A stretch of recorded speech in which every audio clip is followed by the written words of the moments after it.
people who effed up their life, how did you un-eff it? Story 1. You'll never believe this, but the alcohol was the problem. First week sober in 8+ years tomorrow. I haven't felt this good in as long as I can remember. I'm in 2.5 weeks and I feel great. I'm on a similar timeline, except I cried for 4 hours today after working another day away, cooked my husband dinner, and stayed sober, though. Alcohol is the problem, but there are others that I was using alcohol to numb myself from. Trying to look forward to tomorrow, no matter how hard today was. I will not let this depression and alcohol dependence control me anymore. Time to be present in my own life, even if it hurts like hell for a while. The crying is a good sign, believe it or not. I'm 1.5 years sober, and by far the biggest surprise to me was how big an emotional roller coaster you go on when you're required to feel your feelings now that getting trashed isn't an option. Hang in there. This is the hardest and most rewarding thing I've ever done, but I'll never drink again. I like being in control of my life. This 1,000 times. You don't put up with crap, yours or anyone else's, because you're forced to actually deal with it versus brushing it under a rug. That, and you start to realize what drove you to drink in the first place. I had 20 years of wreckage behind me when I got sober, but as soon as I started working toward mending it all, my feet got a little lighter. The sun is shining on my face. It was always there, but it's easy to see, only darkness when your back is turned to the light. I'm going to celebrate my 7th-year anniversary of being sober next month. Don't miss alcohol at all, ever. Rock on and stay sober. I went 3.5 years, untucked my life, went on vacation and drank, went on another few months later and drank again, 2 other occasions now as well, and I'm afraid I'm slowly but surely falling back into it. Relapse happens, but F it, stick with your original goal. You didn't lose anything, it's just a part of your story. Get ready for the best sleep of your life. It took about 2 weeks of zero alcohol for me, but wow, did I sleep well. How'd you get to 3 days? This is the longest I've gone without alcohol. The other night I literally peed on myself, called my ex 42 times, and I've gained over 30 pounds in the last year. I'm so tired of waking up with anxiety, angry, and hungover. I just haven't been taking care of myself. I'm always broke, but yet could always afford a bottle or go to my local dive bar. I just don't feel happy with myself, and I've done so much shameful stuff, all because I was blacked out drunk. These past couple of days I've tried to focus on work, trying to read The Naked Mind by Annie Grace, talks about addiction. My father also passed away 2 months ago, and I've had to remind myself these past couple of days he would be so hurt if he saw me like this, especially peeing myself drunk. I'm you, man. Almost down to every detail except I have 0 days. Cheers to fighting the good fight. Like, I would legit attend work meetings drunk and try not to slur my words, or wake up 5 minutes before my starting time. I work hybrid, but have missed so many office days because I was too hungover. It's legit to put me in a dark place, you know? I don't leave my house unless it's to walk my dog. I've sabotaged my relationship, my siblings don't want to be around me when I'm drinking. It's made me isolate myself, and that's not a good feeling. One thing I picked up on the Stop Drinking subreddit was, you will never wake up one morning saying, damn, I wish I drank last night. It's hard, but give yourself props for acknowledging alcohol is a problem and you know you need to stop. Unpopular and uncommon perspective, not an attack on anyone. Alcohol was not the problem. Alcohol was the medium to extinguish the feelings and discomforts of the lack of or addressability or unawareness by the person of the problem. I think the ultimate graduation is going from unaware use to aware use to abuse to sobriety to blaming alcohol, then finally one day arriving at peace and even thanking it. It was the bridge to alleviate the pain that the person themselves wasn't yet able, courageous enough to confront.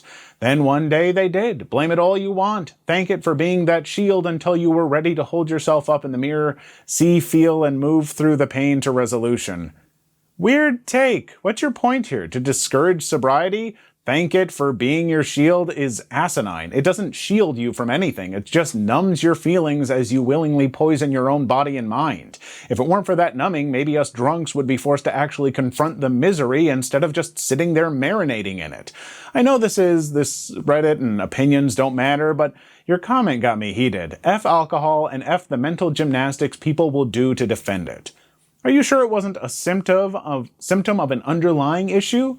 Sure, a whole bunch of them, and I couldn't deal with any of them until I got sober. Now I look at my life and the percentage of it I spent drinking and smoking, and look how much life I have left, and I've decided to stay sober a day at a time because I keep going to new levels of experience that were never going to happen when I was drinking. So we've definitely got a few differing opinions there, especially near the end. I will agree that, alcohol inherently, I don't think, is a bad thing, though it can be bad for people. There are some people where alcohol just isn't a good thing, and I don't think I agree with it being, oh, thank it for the times it numbed you and prepared you for... No, I don't agree with that. If you're struggling, get a hold of someone that you can trust. It's best to admit it to yourself, but you may need help, and that's just fine. AA, while I don't agree with certain aspects of the program, is a very legitimate experience for a lot of people, and there are others out there. So if you're struggling, get help, because it's not worth it to stay, struggling and just not get help. That's what's not worth it. Sorry. Story 2. I was a 28-year-old college dropout with $10,000 in loans working as a server. I had no friends, they had grown up and moved on, no girl, and the only people I hung out with were early 20s coworkers. I partied all the time, mainly to not be alone and miserable. I woke up one afternoon, my electric was turned off, owed the electric company, my only credit card was maxed out, and my car was a piece of crap needing work. I had hit rock bottom. I called my mom, we were not that close, and she had no money to bail me out, and basically told her all the above stuff and more. I moved home, and she helped me get a job as a maintenance guy for a retirement community. Working days and having a more steady income allowed me to pay my debts and reconnect with some people. I met a woman at a college friend's wedding who was smart, educated, and driven. She, without knowing, made me step up my game. I enrolled in community college and went to night school while we dated. I transferred to a larger university and got my BA, magna cum laude. We got married and I earned a master's degree a few years later. I actually work for a university now. At 41, I'm shocked how bad I let my life get. I have a major panic attack thinking of what would have happened if I hadn't messed up so bad I had to make step towards personal growth.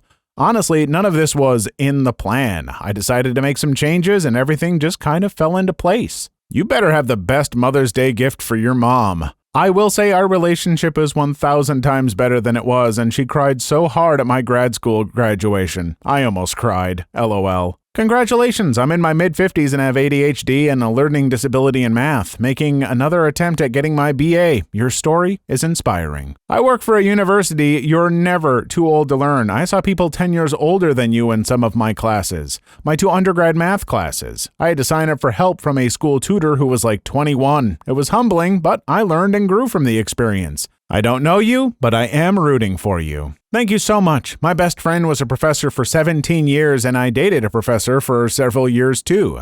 They've told me the same thing. They also said adult learners tend to be very dedicated because they're the ones solely making the decision to be there. Man, we led almost identical lives. I was, what I now say, a garbage person, going from place to place as I got evicted or about to be evicted, no credit and a crappy job as a cook at a pizza place. At 30, I met my now wife, and as much as she hates it when I say it, she saved my life.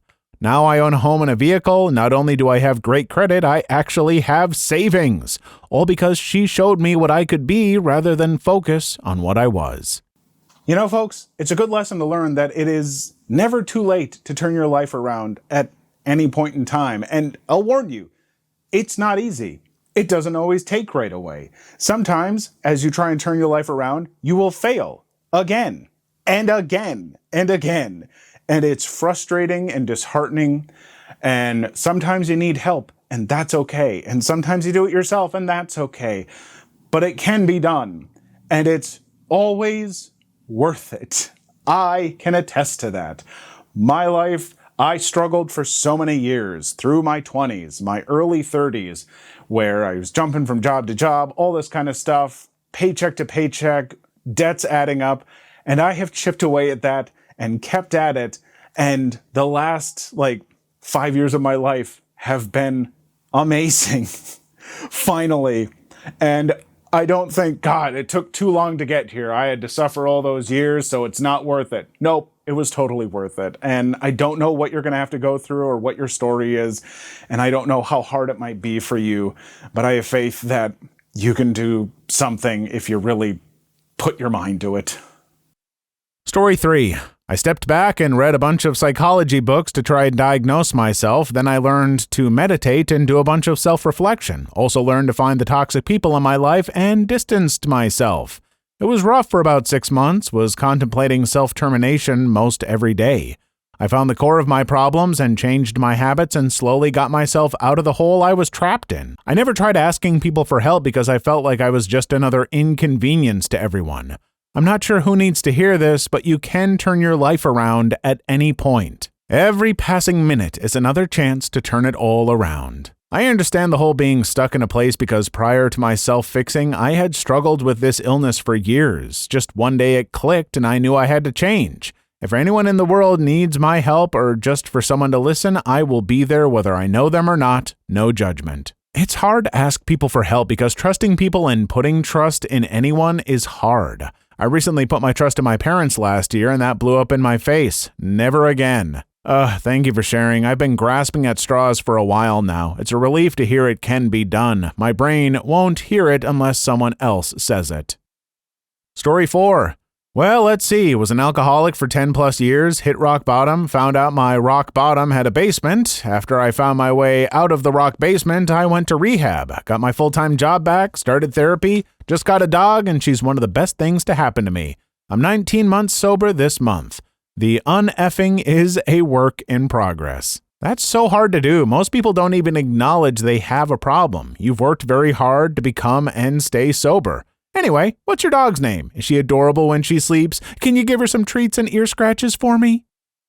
Story 5. If you're stuck in a hole, put down the shovel and ask for help. I did this once. All it did was send me into even more of a spiral. Not everyone has a support system. So now I simply just vibe. I asked for help and now I have like 7 credit cards that I can only afford to pay the minimum every month. What the F do I do now? Obviously, I'm just a stranger on the internet, as are you, so we don't know anything about each other, and this is just my non-monetary 2 cents to your question. Pay off those credit cards as fast as possible without taking a loan or anything that's not just outright paying with cash. Get on a budget where your essentials are covered, not the things you like that are essentials but really aren't. Figure out based on your payment rate when you'll have the first credit card paid off, then all of them, and keep track and cancel those credit cards so you don't accidentally get behind on payments. I'd even find a virtual finance peace university class to join so you're around others getting life back on track. The people that advised you and got you credit cards cannot be a good example to follow anymore. I believe in you, and anything you put your mind to, you can accomplish. Folks, getting help is not a bad thing. Getting help is sometimes necessary for some people. It's okay. In fact, it's good to be able to build that support network and get help. Successful people usually have had help getting there. And this one person tried to get help and it goofed him over and it didn't go well because not everyone's great. And unfortunately, things don't always work out, but that doesn't mean getting help is a bad thing. Getting help can be really, really good. You just got to find the right people to have in your life to help. Story 6. 52 years old, I just figured out I'm the problem. The rest is in progress. Can you tell us more? In what way were you the problem? What did it take for you to come to this realization? Totally self-diagnosed, so maybe not exactly accurate, but I'm very codependent, it seems, and I get resentful when the effort is not returned to me. It's all very unhealthy, and I only figured this out when I realized I was trying to control her by being so codependent. It's kind of nuts, actually, but it explains a lot about me, my past relationships, and where I find myself in life. Hey, you described me to a T. I came to realize this is a form of manipulation, being nice to be liked, a way to buy love and friendship. I also believe it originates in a lack of self-love. If I loved myself enough, I wouldn't need to please others or make someone else's life my whole world. I also realized most of the problems in my life were self-made, and if I just didn't get upset, said no, etc., they wouldn't be a problem at all. I've come a long way, but I'm constantly realizing how much I still have to go and how ingrained this behavior is to me. I already know I'm the problem, I just hate some of the people in my life, for example, coworkers, so much that I'd never admit that to them. The real secret is not only do you not have to tell them, even if you did, they won't care nearly as much as you think or as much as you should. Self-improvement should be done for yourself or, for whatever gets you started. If pettiness gets your engine going, then use that to get started. As long as you're pointed the right way, it doesn't matter what is motivating you.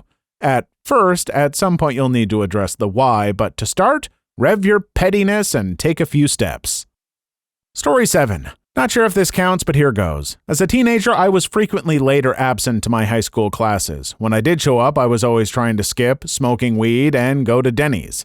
Due to my tardiness/absence, I received low C's, D's, and F's. I failed almost all of my finals due to the locked door policy. Doors locked when the bell rings, and if you're not in the classroom, you fail. At the worst of it, I was appearing on my school's most wanted list and even had a truant officer decide I wasn't worth a ride to school when my mom caught me skipping. I was eventually expelled for missing 30-plus straight days unexcused. When my mom came in to meet with my guidance counselor, he suggested I get my GED and enter the workforce. My mom told me she would not be disappointed if I took this course of action. I instead decided that I needed to make a drastic change for myself. I did some serious growing up and took night school for a year while working full-time. I ended up retaking and passing all the finals I failed/missed and received straight A's. Because of this, I was given a grant to cover the entire cost of the night schooling, about $150 per credit. I'm now 34, and I've had a chip on my shoulder ever since. A chip with yourself? What do you mean? I 100% used that phrase wrong. The lesson on that phrase must have been when I skipped. I just mean the situation motivates me to be better. I get that, college and all that stuff and, the jobs that go with big degrees and everything aren't for everyone. They're not for me. They might not be for you, but they might be. And if there's one piece of advice I can give, it's at least finish high school and explore your options and everything, because goofing yourself over at high school can just make things so much more unnecessarily difficult. And if you do decide that you want to pursue that other stuff, it just ends up being another hurdle. And if you don't pursue that stuff, the high school degree still helps. So that's my advice. Story 8. I was allowed to stay with someone to get on my feet, and for a long time. It was everything, and there is no way I'd be here and doing as well as I am if they wouldn't have helped me. And now I am, dare I say, a contributing member of society. That said, I wanted a better life. I genuinely wanted one, so I made the most of the opportunity. Most of the time people say they want it, but they really don't. They still want to live in the narrative that they are tough or edgy or dark or whatever BS they tell themselves. My biggest advice is to let go of all your ego and narratives and then do everything you can with every chance you get. I love that advice. Story 9. I have effed up my life on my own and had my life effed up beyond my control. My life is very sad and I honestly didn't see a way out. It felt impossible to fix. It took me into a years-long depression. Eventually, I decided to find a counselor. I stuck with mine even when it was hard at the beginning to open up and trust someone. It has helped wonders. Maybe it's hearing it from a professional, maybe it's her pointing out things I didn't notice, but it helped to go consistently. This helped me heal parts of my brain patterns and to make better decisions. It's a constant process of proactively showing myself empathy. I have to take the points she taught me and apply them. I also have to accept that things were what they were and that I cannot control them. I let some things go that triggered me and I forgave myself for not being perfect. I was ready to lose everything if that was the outcome and surprised when it worked out so much better than I expected. Stressing about it didn't help anything. I had to let that go to move forward. Story 10. I accepted I was the only one who was responsible for how I responded to my life. A million people can help you, but they can't change you. Changing yourself is a daunting task, but you're the only one who can do it.